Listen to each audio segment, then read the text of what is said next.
There's a world beyond the one in which I can see. Ever since graduating high school, this truth has stuck with me. A persistent voice within me, growing louder by the day, that something more awaits beyond the familiar. My first adventures have taken me to the far reaches of Asia, in Tokyo and Hong Kong. And from those adventures, I had the crazy idea of capturing those experiences, composing my own soundtrack, and ultimately creating the movies of my life. I had gotten a taste of what it meant to truly feel alive, and there was certainly no going back. I had already taken the first few steps out into the frontier, and the very last thing on my mind was resorting back to the familiar, previous ways in which I lived.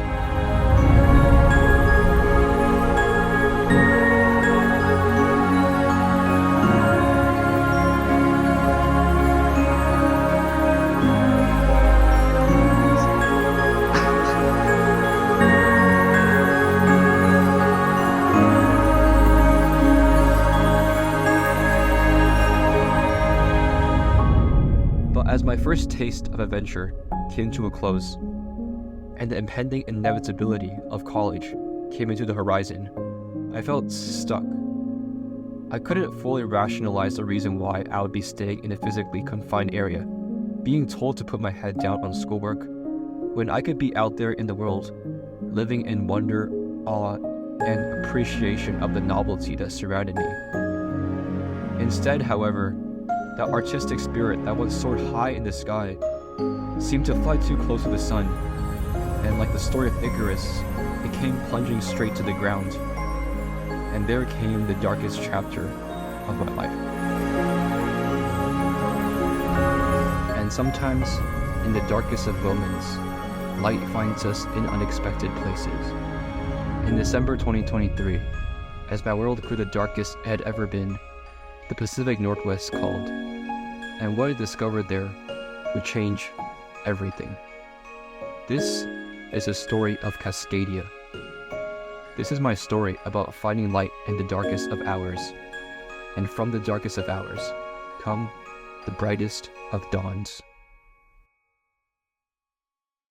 The journey begins in the early morning of Christmas Eve. After months of darkness, today holds a different promise. We're heading northward into the great Pacific Northwest, Cascadia.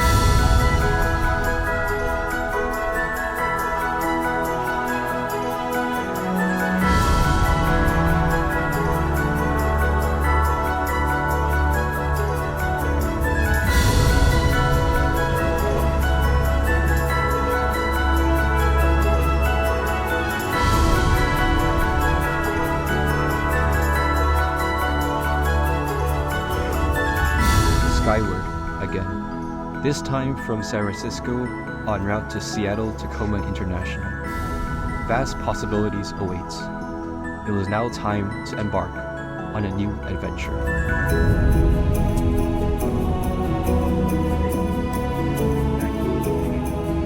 We hope you enjoy our 40-minute flight to Seattle. Thank you.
Landing in Seattle brought the first real breath of winter.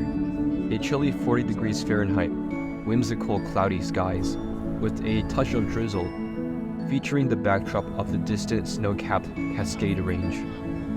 Winter is here, and for once I was experiencing it firsthand. And who knew what secrets lay beyond, out there in the north? There was only one way to find out. Heading northward along Interstate 5, the skyline of downtown Seattle emerges through the winter haze. However, this wasn't the final destination. Instead, my gaze was set toward a special place in particular. Vancouver, Canada, 143 miles further north. This was just the beginning of everything, and little did I know of the adventure that awaited ahead.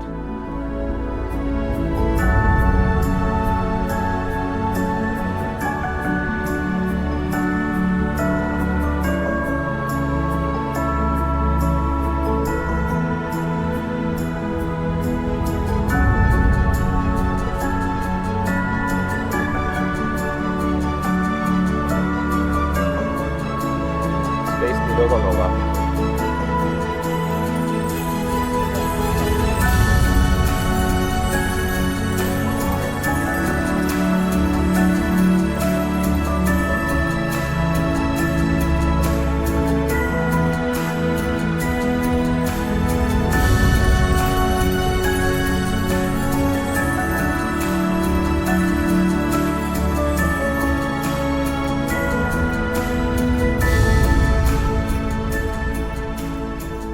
Leaving Seattle behind, the magic began to reveal itself.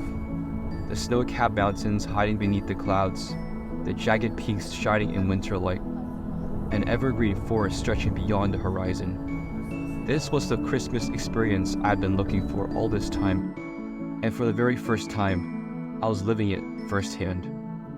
Like the steam locomotive train of the Polar Express, trekking closer and closer to its final destination, we were ticking down miles as we neared closer to the Canadian border, the metaphorical North Pole into a whole new world. The air of anticipation builds with each passing mile, something profound awaiting me on the other side. And as dusk approaches and Canada draws near, the magic of Christmas shines brighter than ever before.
We crossed into Canada the night of Christmas Eve.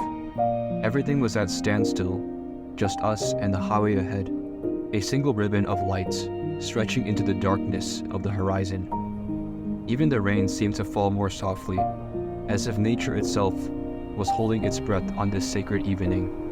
All was truly well. 'Twas the night before Christmas, this profound stillness. Time seemed to lose meaning, and the world seemed to have gone quiet.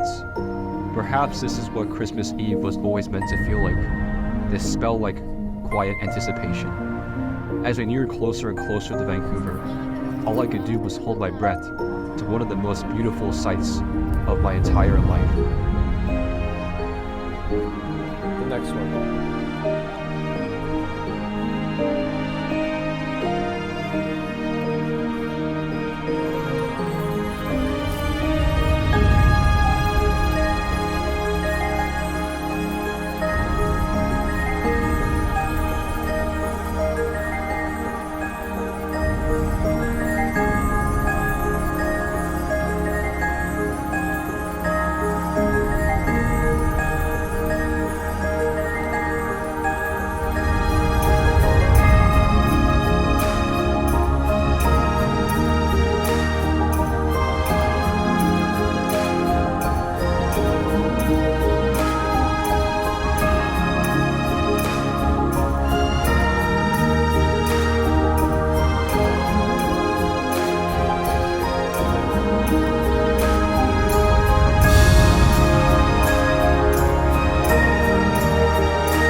Vancouver, the city of the north, the city of Cascadia.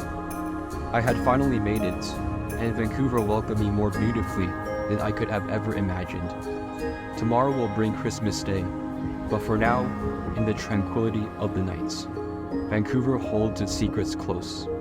Like a perfectly wrapped present waiting to be opened, the city sparkles in possibility as tomorrow awaits.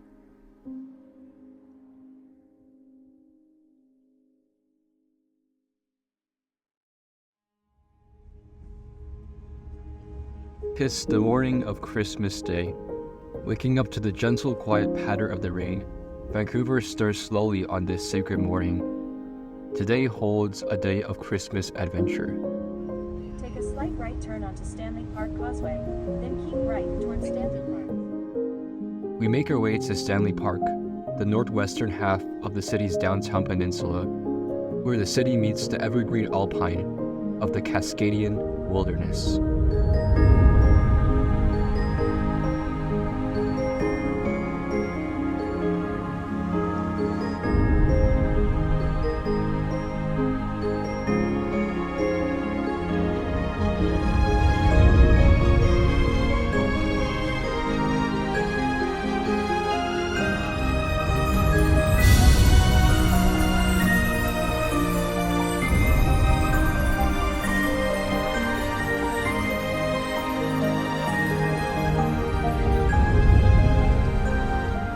Alongside the northern shore of Stanley Park, Lions Gate Bridge soars high in the distance.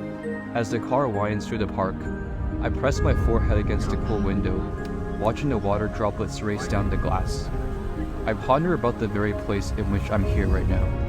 The past few months have been a storm of uncertainty, but here where the storm is welcome, I find strange comfort.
As light of the afternoon comes to premature close from the darkening of the rainy sky, we arrive at Lynn Canyon Park, nestled in the fantasy-like forest of North Vancouver.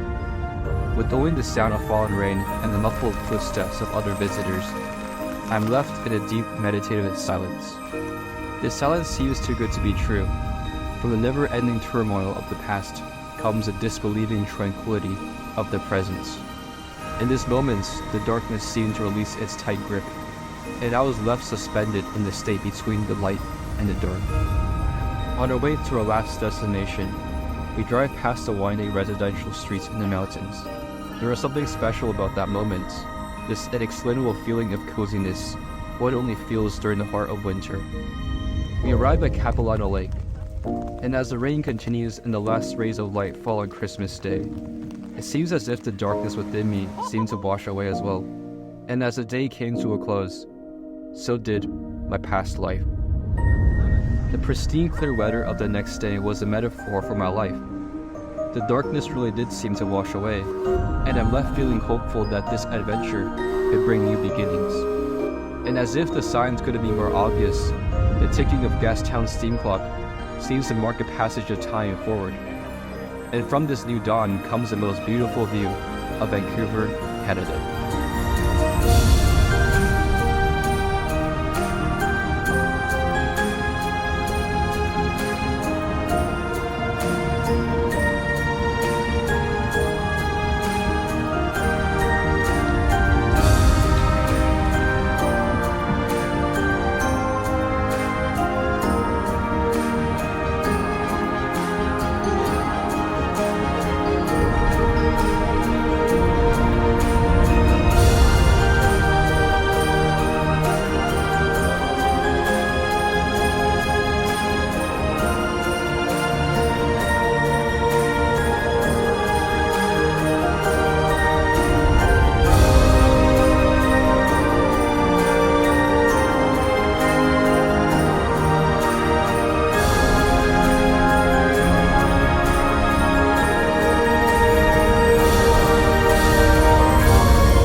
Christmas chapter ends at Capilano Suspension Bridge.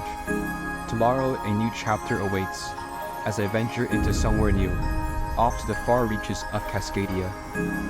But for now, I take delight in the artistic canvas of the lights of Christmas. As the sky gets darker, the lights become ever more illuminating.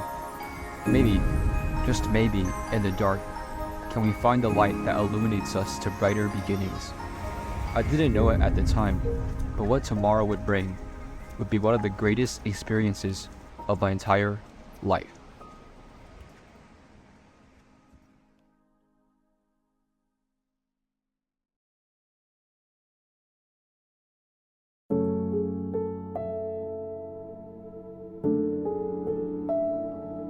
There are so many nuances, intricacies, that all come together to make me feel this way.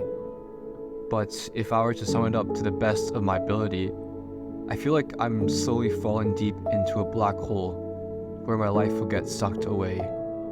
Imagine a beautiful painting with a starry sky and an ocean-sized city underneath the foot of the mountain. On top of this mountain is me, in a cage draped with black curtains so I can't see outside whatsoever. I desire to be free from the things that are actively holding me back. And with college just right here in front of my eyes, I seriously feel like I'm digging myself into the trenches. I'm losing touch with what is possible out there in the world, and most importantly of all, I feel like I'm losing touch with what it actually means to live an amazing life. Have you ever imagined yourself where you feel as if all the burden you've been carrying has been all released from a singular experience? An experience so profound, so powerful, so heavenly, that all your prior worries seem to melt away? Well, this is my story of how a single moment opened my eyes to something greater, that life, in the words of D. Hawk, can be this magnificent, mysterious odyssey to be experienced.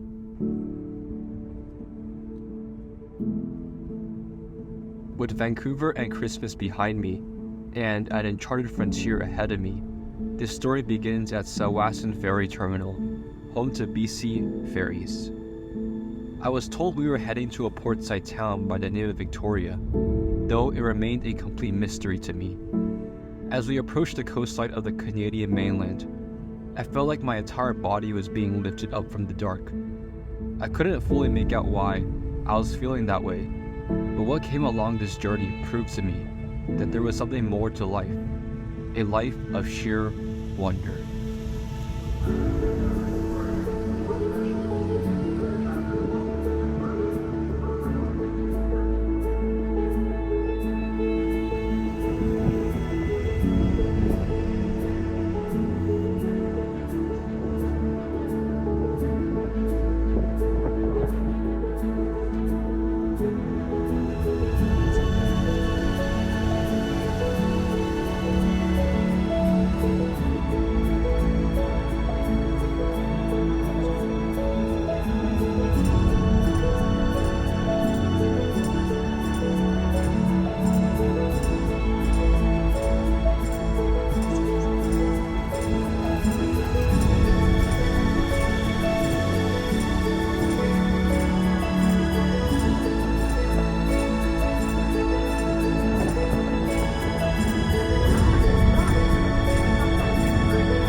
Words could not describe what I just experienced.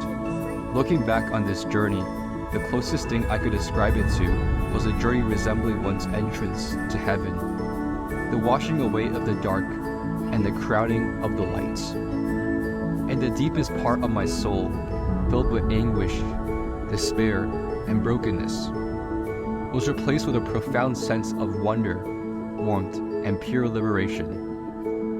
Why can a simple mortal human being like me experience something so spiritual, transcendent, almost godlike? What did this all mean?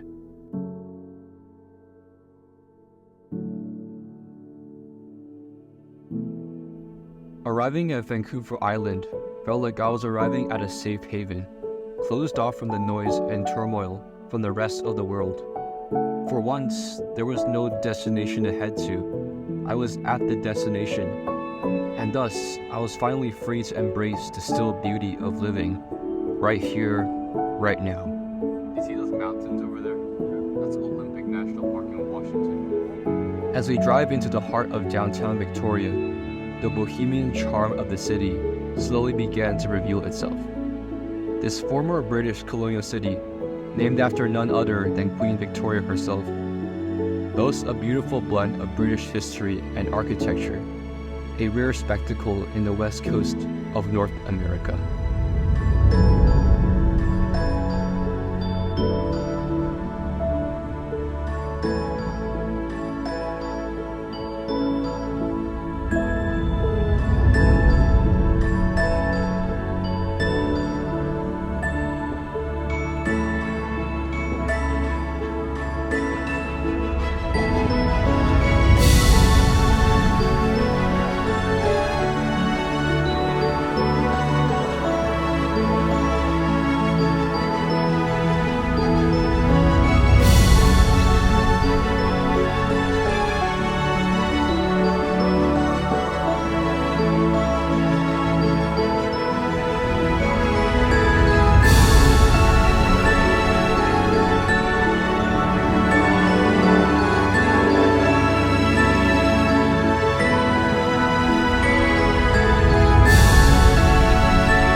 closes off and we head to our final destination, Butcher Gardens, a 55-acre garden oasis nestled deep within the woods. Deeper into the wilderness we traversed, the quieter everything became, and the only voice that was left was myself. And it became clear. I have come to Vancouver Island to search for answers. Answers that required me to look deep within myself, square in the eye. There was no point hiding from the dark any longer. And strangely, from that experience, what I found wasn't shame, nor guilt, nor hatred, but a state of ATARAXIA.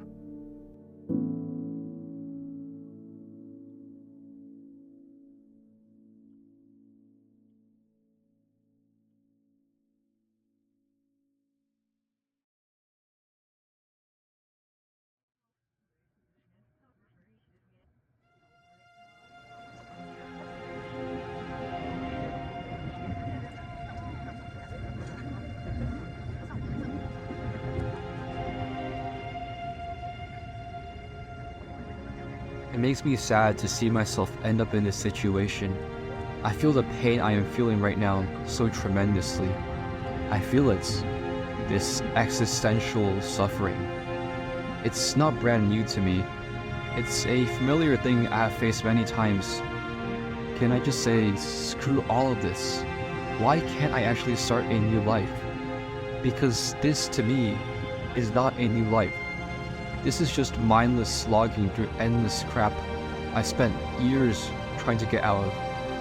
Obviously, I can tolerate being in college, but as time progresses, and if I don't do anything about it, I fall a step closer and closer to my biggest nightmare in life, living a boring, average, mediocre life.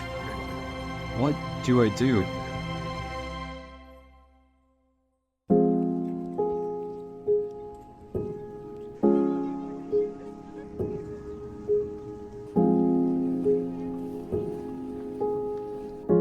They say one who is the most peaceful once faced the worst of inner turmoil. To find ATARAXIA is to find the lights by first going through the dark.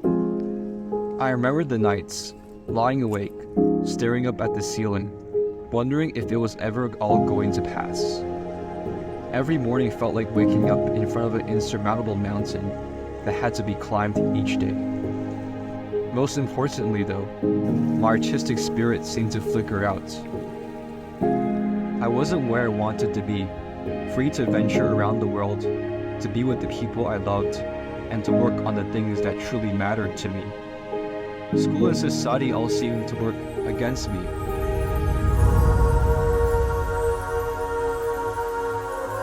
But however, I had zero idea how I could live the life I truly dreamed of, nor had I had the courage to do so. I had become someone I couldn't even recognize anymore, more isolated, broken, and lost than I'd ever been. I was drowning in existential nihilism, questioning if anything even mattered anymore. It was that moment when I hit rock bottom. Life. What is life, honestly? Is life to be miserable and not do anything about it? I don't think so. Yeah, I do really sound so miserable in these recordings, oh my god. Something needs to change, and I'm working on it. I tell you, I'm like trying my best here, okay? It's gonna work, okay? I have belief in that.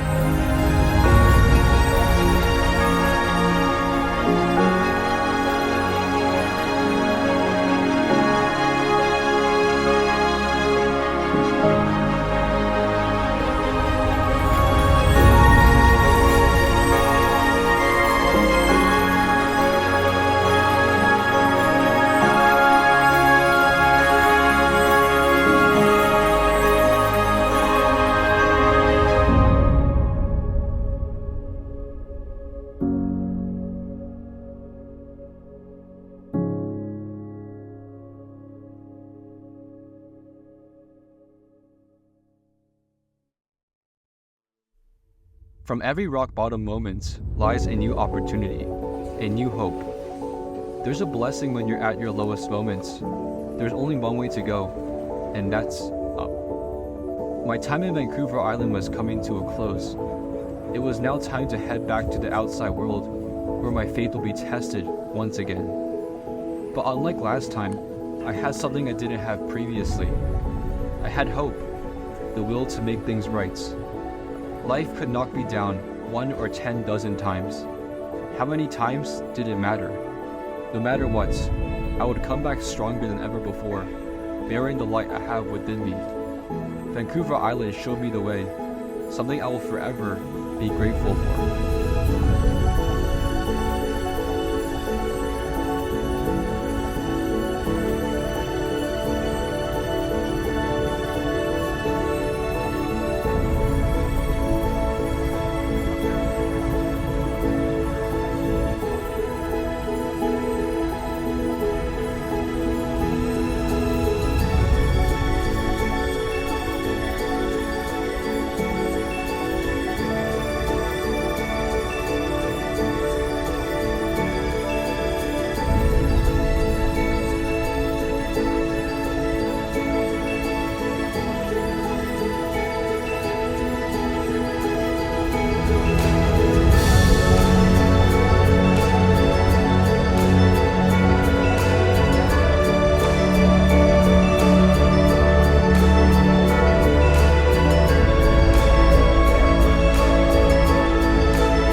So long, Vancouver Island. I take in the view of Swartz Bay, basking in the beauty of it all, one final time. I didn't want to leave. I wanted to be in this moment forever, in complete serenity. As the ferry began its voyage back, I felt like I was saying goodbye to an old friend. Vancouver Island had been there for me as I processed through my darkest moments. It gave me the will not to just live again, but more importantly, it gave me a beacon of light. It turns out I didn't fall like Icarus did. I was given a second chance. Another chance to rebuild the life I had dreamed of, with greater conviction than ever before. It was now time to fly into the skies.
goodbye. It was all over. As we drove further and further inland, I couldn't help but well up tears, knowing that this experience meant everything to me.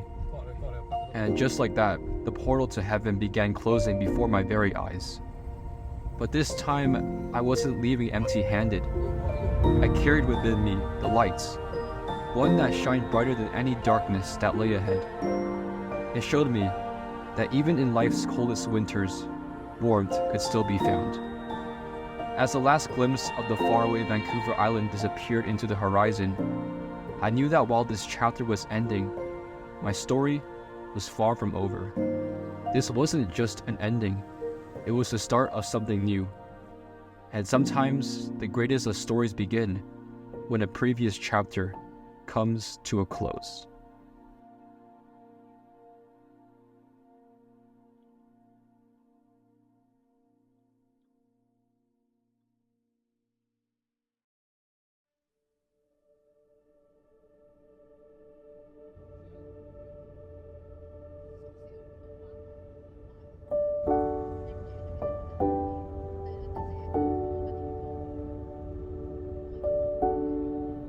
So long, Canada.